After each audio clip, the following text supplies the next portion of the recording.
The old theater in downtown Asheville smelled of dust and dreams, its velvet seats worn from decades of stories. I'd come to the Blue Ridge Music Hall that night in September, dragged by my roommate, Sarah, who swore I needed to get out more. I was 24, a graphic designer scraping by in a city that felt too small for my ambitions but too big for my courage. My life was a cycle of deadlines, coffee, and avoiding my parents' calls about settling down. That night, though, something shifted. The stage was a patchwork of scuffed wood and tangled cables. But when he stepped into the light, it transformed. His name was Eli Carter, a local indie musician with a reputation for stealing hearts and breaking them just as fast. He wore a faded leather jacket, his dark hair falling into his eyes as he strummed the first notes of a song that felt like it was written for me. His voice was gravel and honey, each lyric a confession I hadn't known I needed to hear. I stood at the edge of the crowd, my heart pounding, unable to look away. Sarah nudged me, grinning. "Told you he's magic." I nodded, but magic didn't cover it. It was like he'd reached into my chest and pulled out every hidden ache, every quiet hope I'd buried since I was a kid. Growing up in a small North Carolina town, I'd learned early to keep my feelings locked away. Being gay wasn't something you shouted about in a place where church was law and different was a dirty word. I'd moved to Asheville to escape that, but the fear still clung to me like damp air.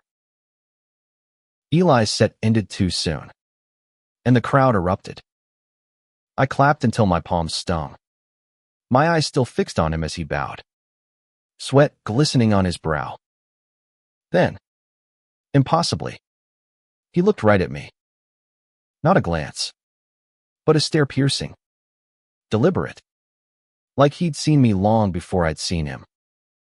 My breath caught, and for a moment, the world was just us, me, a nobody in a flannel shirt, and him, a wildfire in human form. After the show, Sarah dragged me to the bar for drinks, but I couldn't shake the feeling that something was about to happen. The theater was emptying out, but I lingered, pretending to check my phone. That's when I saw him again, leaning against a wall near the stage door, talking to a small group of fans. His laugh was low, unguarded, and it hit me like a punch. I turned to leave, convinced I was being ridiculous, when a voice stopped me. "Hey, you." It was him. Eli. He was looking at me again, his head tilted, a half-smile playing on his lips. "You were out there tonight, weren't you? Front row, looking like you'd seen a ghost." I stammered, my face burning. Yeah. Your musicians. It's incredible." He stepped closer, close enough that I could smell the leather of his jacket and the faint tang of sweat. "Thanks. But it's not just the music, is it?" His eyes searched mine, and I swear he saw every secret I'd ever kept. "What's your name?" "Luca," I managed, my voice barely above a whisper. "Luca." He said it like he was tasting it, like it meant something. "Stick around. Luca, I've got a feeling about you." And just like that, I was caught. I didn't know it then, but that night was the beginning of everything and the start of a storm I wasn't ready for. The next hour passed in a blur. Eli invited me to join him and a few friends at a dive bar across the street. And I went, despite every instinct screaming that I was in over my head. The bar was dimly lit, packed with locals and musicians, the air thick with cigarette smoke and laughter. Eli was magnetic, drawing people to him effortlessly. But he kept pulling me into the conversation, asking about my art, my life, my dreams. Every time our eyes met, it felt like a challenge, like he was daring me to be brave. "You're quiet," he said at one point, leaning close so only I could hear. "But I bet there's a lot going on in there." He tapped his temple, grinning. "Am I right?" I laughed, nervous. "Maybe. What about you?" "You're a lot." He raised an eyebrow. "A lot? That's new. Usually, people just call me trouble." "Maybe you're both." I shot back, surprising myself. His grin widened. "Oh, I like you, Luca." By the time we left the bar, it was nearly midnight. The streets of Asheville were alive with buskers and neon lights. But all I could see was Eli. He walked me to my car, his hands in his pockets, his shoulder brushing mine. "You're coming to my next show, right?" he asked. "I don't know," I said, trying to play it cool. "Depends if you're worth it." He laughed, a sound that made my chest ache. "I'm worth it. Trust me." As I drove home, his voice echoed in my head, and I knew I was already falling. But falling for Eli Carter wasn't just dangerous, it was a collision course with everything I'd spent my life avoiding. The next week was torture. Eli's voice haunted me every note. Every word he'd sung that night looped in my mind like a song I couldn't shake. I tried to focus on work, sketching logos for a local brewery. But my thoughts kept drifting to him, the way his fingers danced over the guitar strings, the way his eyes had found me in the crowd. I'd never felt so seen, and it terrified me. Sarah noticed. "Of course. You're mooning over that singer guy," she teased over breakfast, waving a spoon at me. "Luca, you've got it bad." "I don't even know him," I protested, but my face gave me away. I checked his social media at Eli Carter Music more times than I'd admit. His posts were a mix of grainy performance shots and cryptic lyrics, each one feeling like a message meant for me.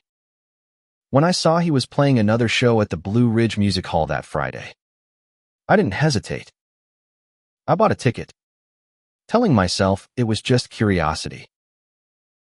The theater was even more packed this time, the air electric with anticipation. I stood closer to the stage, my heart racing as Eli stepped into the light. He wore a black t-shirt that clung to his frame, his hair messier than I remembered. His set was fiercer this time, each song a story of rebellion and longing. Halfway through, he paused, scanning the crowd. "This one's for someone who's been on my mind," he said, his voice low. My stomach flipped. Was he talking about me? The song was slower, raw, about two souls finding each other in the dark. I felt every word like a pulse. My eyes locked on him. When he finished, the crowd roared, but he didn't break eye contact with me. After the show, I lingered again, my nerves a tangled mess. This time, he found me faster, pushing through the crowd with a grin that made my knees weak. "You came," he said, like it was the best news he'd heard all week. "Told you I'd see if you were worth it," I replied, trying to match his confidence. He laughed, grabbing my arm gently. "Come on, let's get out of here." We ended up at a quiet coffee shop down the street, just the two of us. The place was cozy, with mismatched chairs and fairy lights strung across the ceiling. Over black coffee, Eli told me about his life growing up in a conservative town outside Raleigh, sneaking out to play gigs and dive bars, coming out as bisexual at 19 and losing half his family for it. His voice was steady, but I saw the pain in his eyes, the kind that mirrored my own. "My dad hasn't spoken to me in years," he said, staring into his mug. "Said I was throwing my life away. But music, it's the only thing that makes sense." I nodded, my throat tight. My parents don't know about me. I mean, they suspect. But I can't tell them. Not yet. He reached across the table, his hand brushing mine. "You'll get there, Luca, when you're ready." His touch sent a jolt through me, and I pulled back, flustered. He didn't push, just leaned back with that same half-smile. We talked for hours. About art, music, the weight of secrets. By the time we left, the streets were quiet, and I felt like I'd known him forever. The next few weeks were a whirlwind. Eli texted me constantly song lyrics, random thoughts, invitations to his shows. I went to every one, each performance pulling me deeper into his world. We'd grab late-night diner food or walk along the French Broad River, talking until dawn. He was fearless in a way I envied, unapologetic about who he was. But I saw cracks too moments when his bravado slipped, and I glimpsed the boy who'd been told he wasn't enough. One night, after a show, we ended up at his tiny apartment, a cluttered space filled with vinyl records and half-finished lyrics scribbled on napkins. He played me a song he was working on, his guitar resting on his knee. "This one's not done yet," he said, his voice soft. "But it's about you." I froze. "Me?" "Yeah." He set the guitar down, leaning closer. "You're different, Luca. You see me. Not the stage version, but me." Before I could respond, he kissed me. It was slow, tentative, then fierce, like he'd been holding back for weeks. I kissed him back, my hands trembling as they found his shoulders. When we pulled apart, he rested his forehead against mine, his breath ragged. "I've wanted to do that since the first night I saw you," he whispered. I didn't know what to say. My heart was screaming, but my head was louder, reminding me of every reason this was a bad idea. Eli was a storm, and I was barely keeping my head above water. But as he pulled me close again, I let myself drown. Falling for Eli was like chasing a melody you can't quite catch. Every moment with him felt alive, electric. But there was a shadow behind Ida, fear I couldn't shake. I was falling too fast, and I wasn't sure if I'd land or crash. We spent every spare moment together. Eli's world was chaotic, a blur of late-night gigs, impromptu jam sessions, and conversations that stretched until the sun rose. I'd sit in his apartment, sketching while he played, his voice filling the room like a heartbeat. He'd tease me about my serious artist face, and I'd fire back about his terrible taste in instant coffee. It was easy, natural, but beneath it all, I felt the weight of what we weren't saying. I hadn't told anyone about us at Sarah. Not my coworkers. Not even myself. Fully. Being with Eli was the most honest I'd ever been. But I was still hiding. Every time I thought about telling my parents, my stomach twisted. They were good people, But their world was built on rules I'd never fit into. Eli, though, was fearless.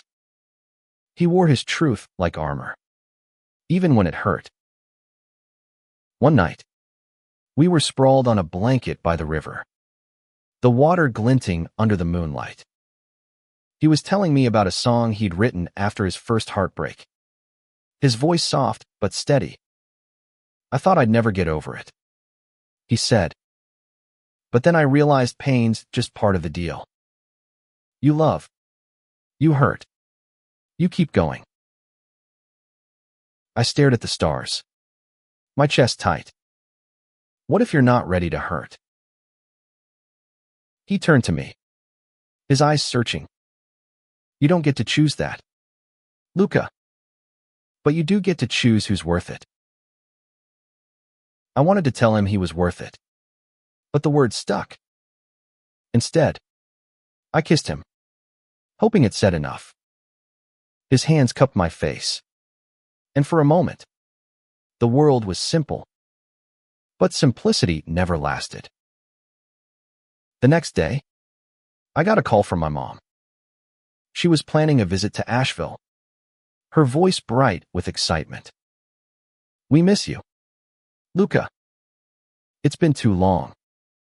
I mumbled something about work, but my mind was racing. If she came, she'd see me realize she meaned I wasn't ready for that. I hadn't even told her I was dating, let alone that I was in love with a man. I met Eli at his next show, but I was distracted, my thoughts tangled. He noticed. Of course. After the set, he pulled me aside backstage, his hands on my shoulders. What's going on with you?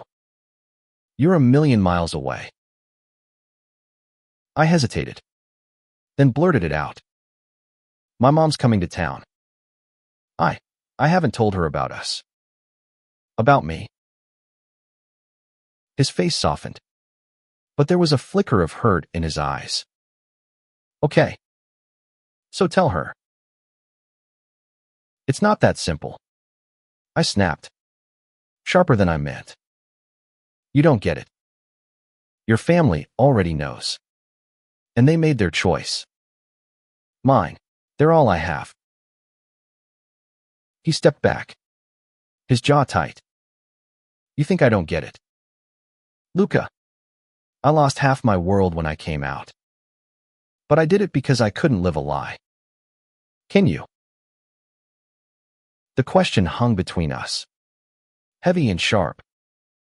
I wanted to argue, to explain, but I didn't have the words. Instead, I turned and walked out.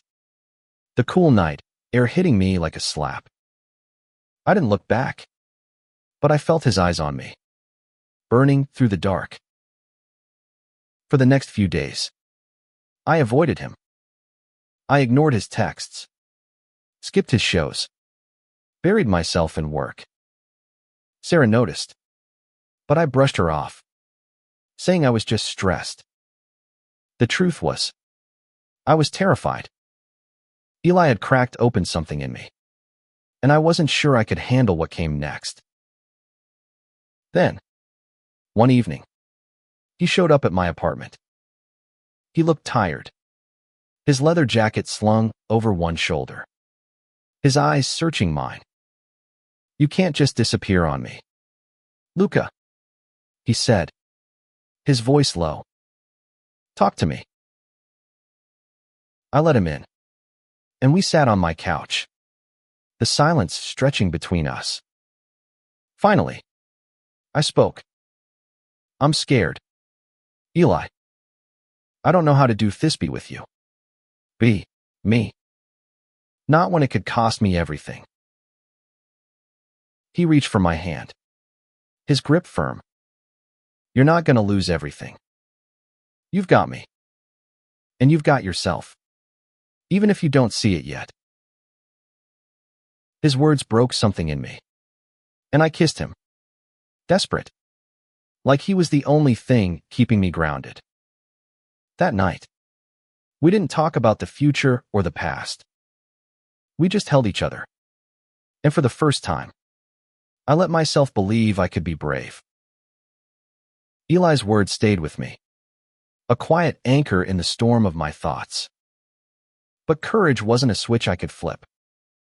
As my mom's visit loomed, I felt like I was standing on a cliff, one step from falling.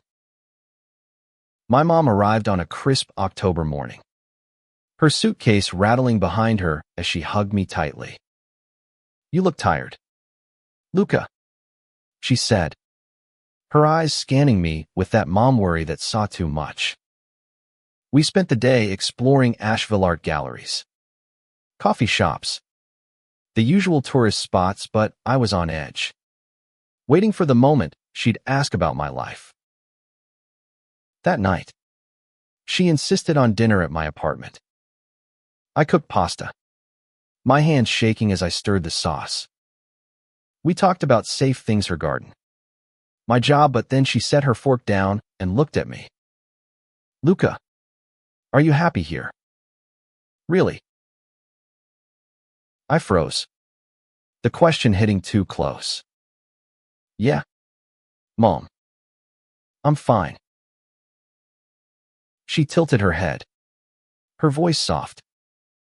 "You don't seem fine. You seem guarded, like you're hiding something." I wanted to tell her.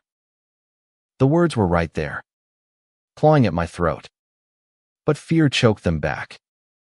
Instead, I smiled and changed the subject, hating myself for it.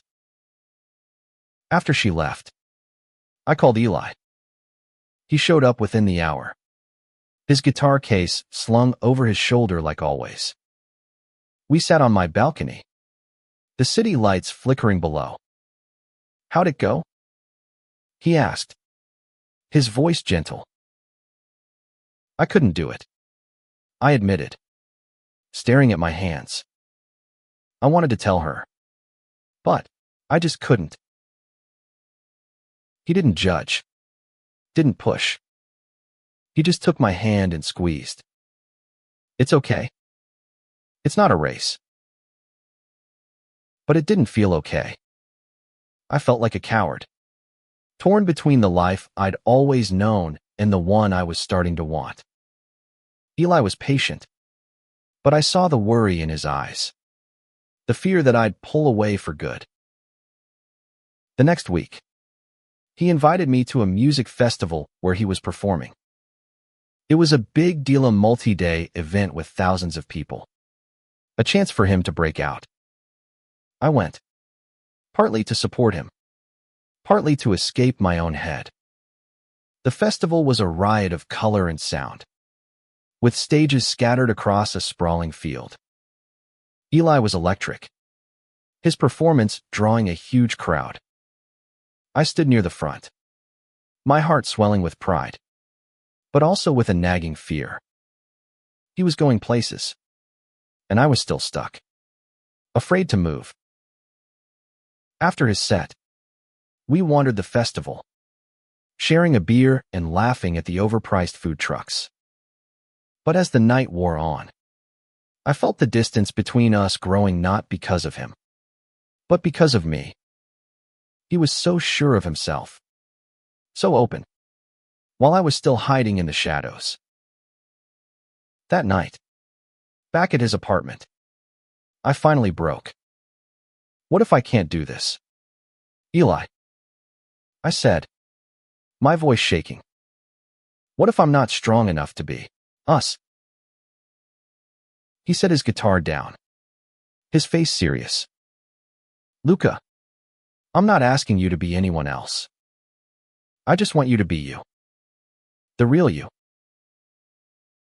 "But what if the real me loses everything?" I whispered. He pulled me into his arms, his voice fierce. "Then you build something new. With me." I wanted to believe him, but the fear was still there, a weight I couldn't shake. As we lay together that night, his breathing steady beside me, I made a decision. I couldn't keep running from myself. I had to try for him. For us. For me. The next morning, I called my mom. My hands were sweating. My heart pounding. But I did it.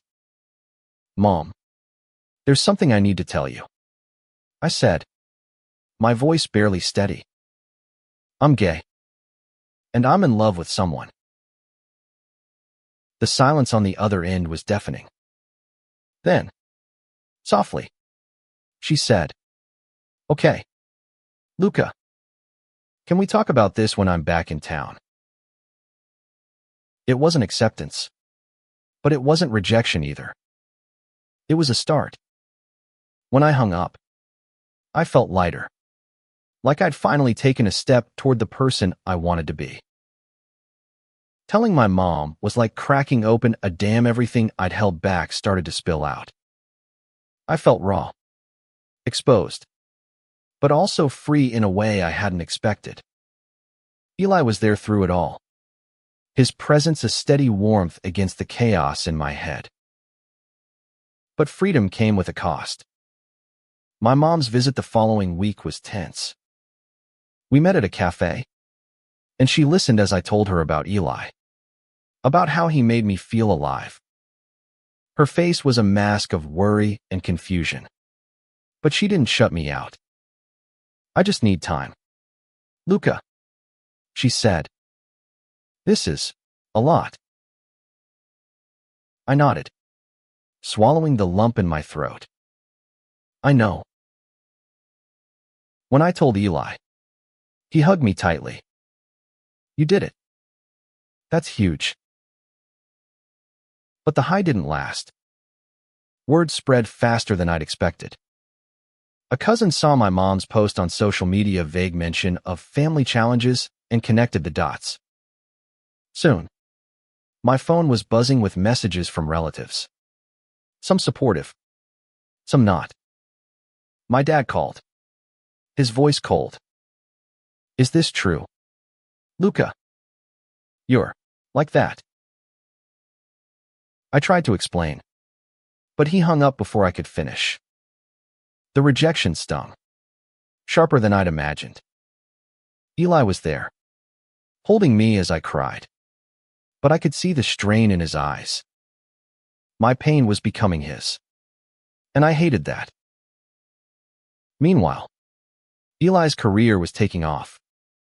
His festival performance had caught the attention of a small record label, and they wanted him to record a demo in Nashville. It was a dream come true, but it meant he'd be gone for weeks. The thought of him leaving, even temporarily, made my chest ache. I was proud of him, but I was also terrified of being alone, of facing my family's judgment without him.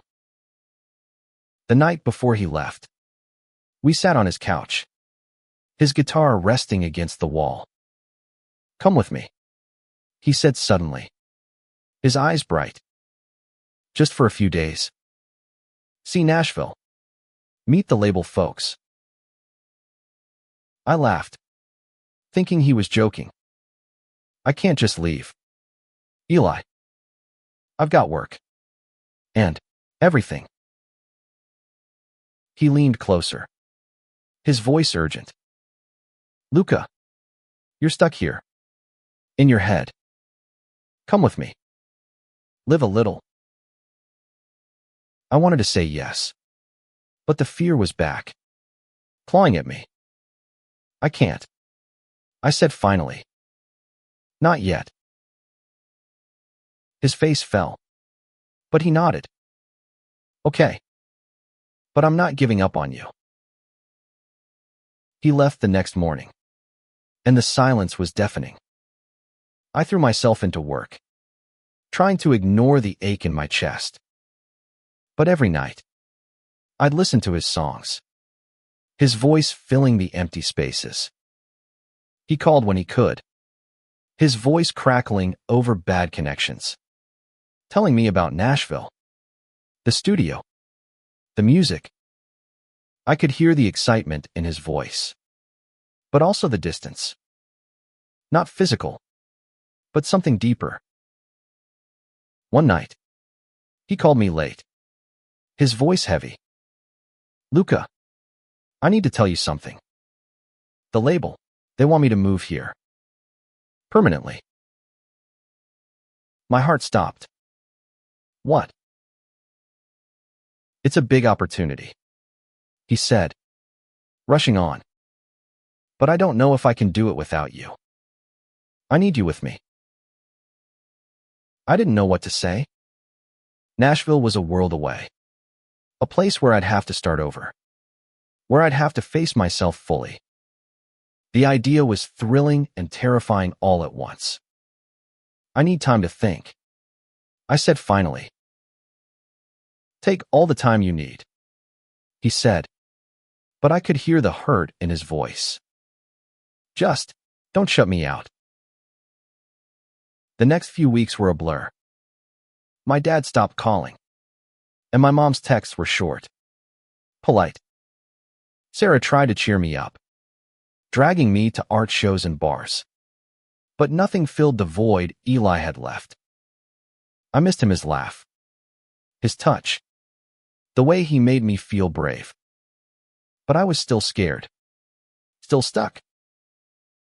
Then, one night, I got a text from him.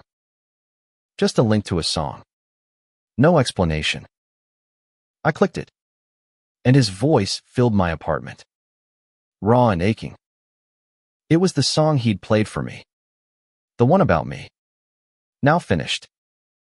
The lyrics were about love, about fighting for it, about choosing yourself even when it hurts.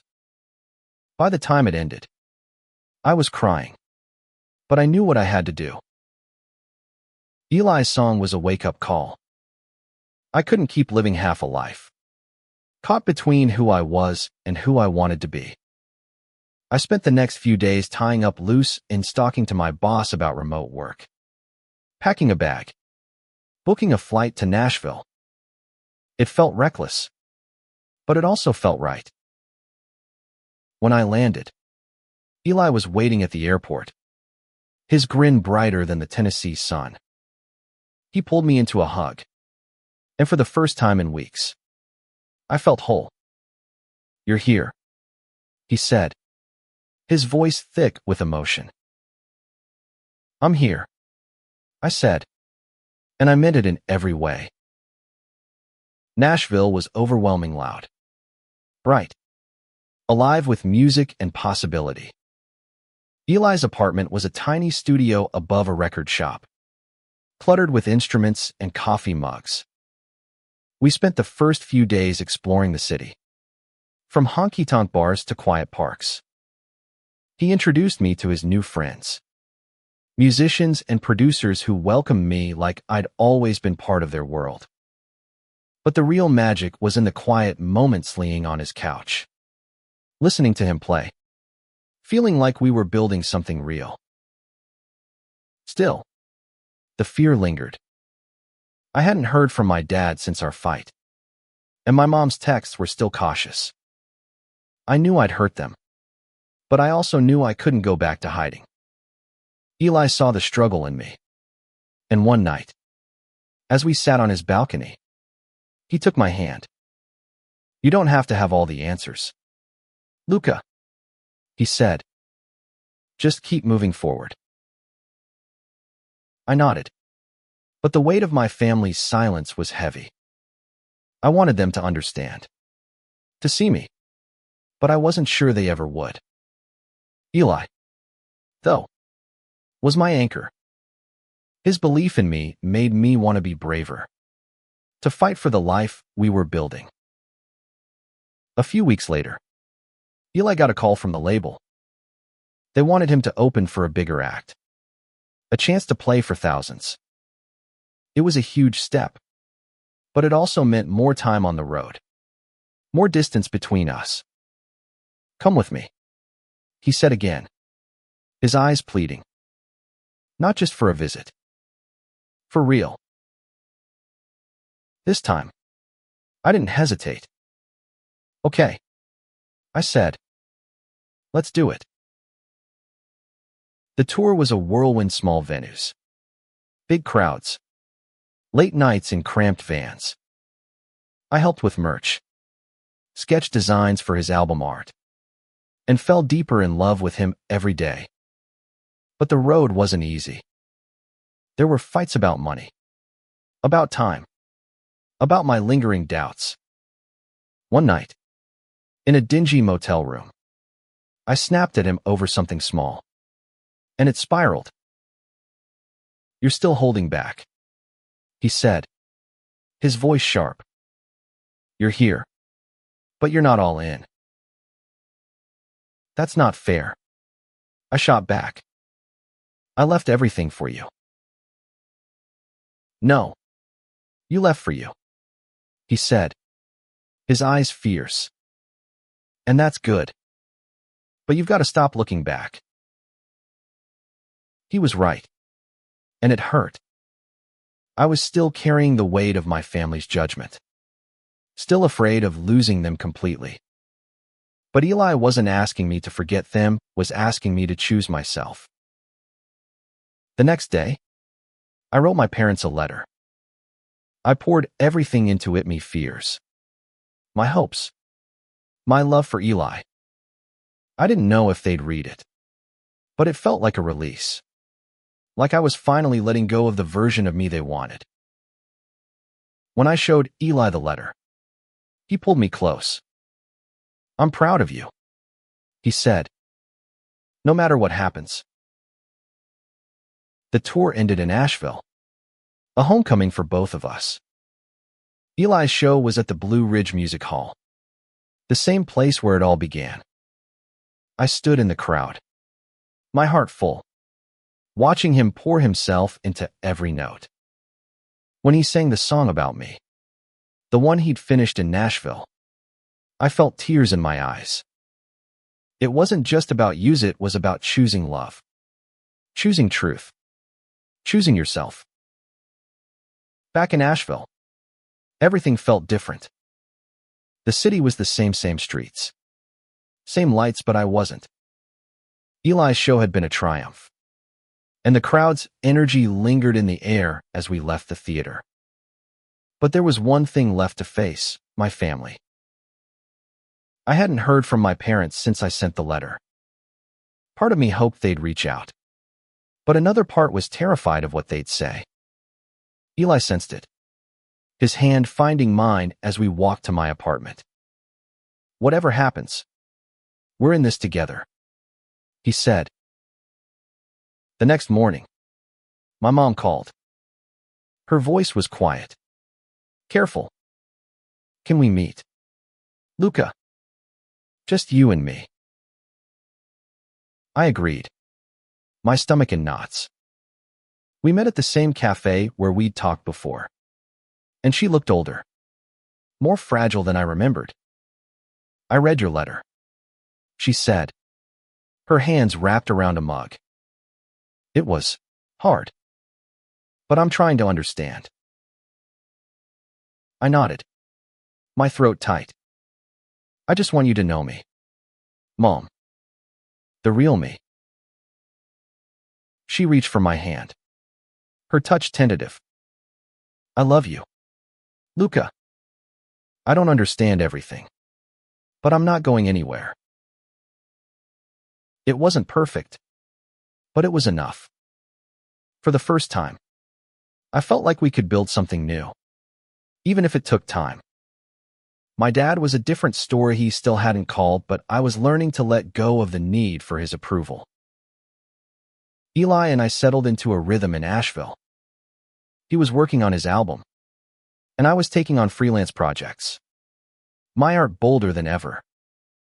We were building a life, but it wasn't without challenges. Eli's career was demanding, and there were nights when I felt like I was sharing him with the world. But every time he came home, his arms around me, I knew it was worth it. One night, he came back from a meeting with the label. His face lit up. "They want me to headline a tour," he said, pulling me into a hug. "And I want you there. Not just as my boyfriend, but as my partner. In everything." It was a big ask, but I was ready. I'm in, I said, and I meant it.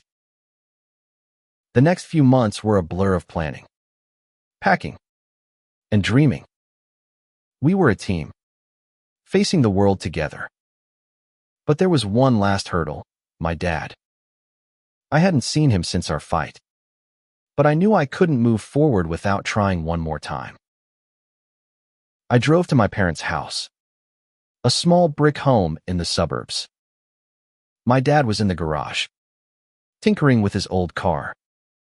He looked up when I walked in, his face unreadable. "Luca," he said, setting down a wrench. "I'm not here to fight," I said. "I just want you to know I'm happy. Really happy." He was quiet for a long time, then nodded. "I don't get it," he said finally. "But you're my son. That doesn't change." It wasn't a full embrace, but it was a start. I left feeling lighter, like I'd finally closed a chapter. The tour was our greatest adventure yet. From dive bars to sold-out venues, Eli's music carried us across the country. I was there for every show, sketching in the wings, my heart swelling with pride. His songs were stories of Yusuf love, of struggle, of choosing to be whole. And I was no longer just the guy in the crowd. I was part of the story. We faced challenges, missed flights, sleepless nights, the occasional fight, but we faced them together. Eli's belief in me had changed me, and I was learning to believe in myself. My art was thriving, too, with galleries in Asheville and Nashville showing my work. I was no longer hiding, no longer afraid. My relationship with my parents wasn't perfect, but it was healing. My mom came to one of Eli's shows, her first time seeing him perform. Afterward, she hugged us both, tears in her eyes. "You're good for each other," she said, and I knew she meant it. My dad was slower to come around, but he started calling again, asking about my life. It was progress, and I held on to it. One night, after a show in Chicago, Eli pulled me onto the stage. The crowd was still cheering, the air electric. He took my hand, his eyes shining. "This guy?" he said into the mic. "He's my heart, my home, my everything." The crowd roared, and I felt my face burn. But I didn't care. I kissed him right there, in front of thousands, and it felt like the most natural thing in the world. Later, backstage, he pulled me close. "I meant it," he said. "You're my home, Luca." "And you're mine," I said, my voice steady. We didn't know what the future held: more tours, more cities, more challenges. But we knew we'd face it together. That first night at the Blue Ridge Music Hall, when his voice had reached into my soul, had been the start of something bigger than either of us could have imagined. It wasn't just about love, it was about finding the courage to be yourself, to fight for what matters, to build a life that's true. As we stood together, the city lights stretching out before us, I realized something. Eli hadn't just claimed my heart that night. He'd shown me that my soul was already mine to give, and I'd chosen to give it to him. To us. To the life we were building. One passionate performance at a time.